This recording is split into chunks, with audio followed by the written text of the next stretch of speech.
Hey y'all, it's Lourdes, and I'm here to talk about a topic that's really near and dear to my heart, and it's one of our faves, singleness. So, I'm 32 and single. Being someone in the early 30s and being single, very often people always want to give you advice on your singleness. And very often I get a lot of people that walk up to me and give me like these really random tidbits. So I wanted to share one of those that happened today and see if we can get some encouragement from it. Okay?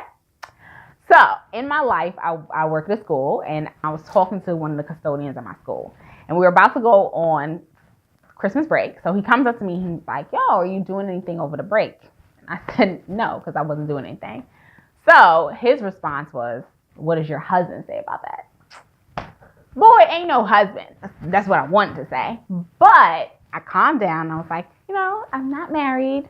There's no husband to say anything. So then he goes, do you want to change that? I mean, why are you asking me these deep personal questions about my life, sir? But I had to pause and stop and think about, do I want to change that? And do I feel like talking to this person about something so personal? Like, all right, yes, sure. I'd like to change that. He was like, well, the way that you change that is to seek ye first the kingdom of God and his righteousness, and all these things will be added unto you. And then he walked away.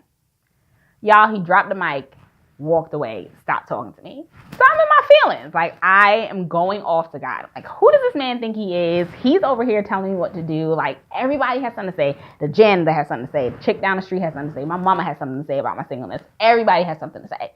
God, what is this? Why does everybody have something to say about it? Is this something that I need to take from? So after God hit me with the calm down, girl, he led me to thinking about, like, what does it mean to seek the kingdom of God? Like, what even is the kingdom of God? And as I was thinking about it, God led me to some scriptures that I want to share. So in thinking about the kingdom of God, he led me to Luke 13.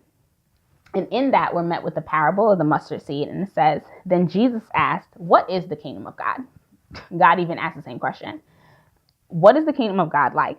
What shall I compare it to? It is like a mustard seed, which a man took and planted in his garden. It grew and became a tree, and the birds perched in its branches. Again, he asked, what shall I compare the kingdom of God to?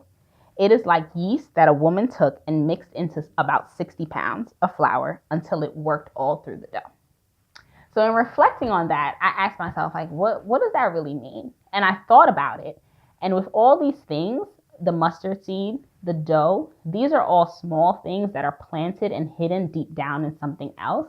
And then once they're grown, the mustard into the tree, the dough into bread, it builds and it grows and it blesses other people. So I thought about it, and it's ultimately seeking first the kingdom of God, letting God in this time develop those hidden private things in you so that once he's cultivated them and they grow in you and you go out into different spaces, they bless other people. During this time, are you allowing God to cultivate your character? Are you allowing God to develop the fruit of the Spirit in you?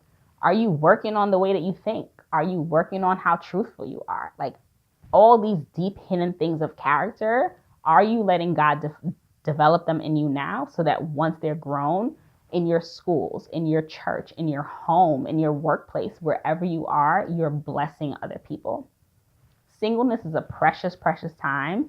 I know it's not always something that we want to be in, but during this time, really think about, am I letting God develop me? Am I letting him build and grow in me those private things? And am I blessing other people?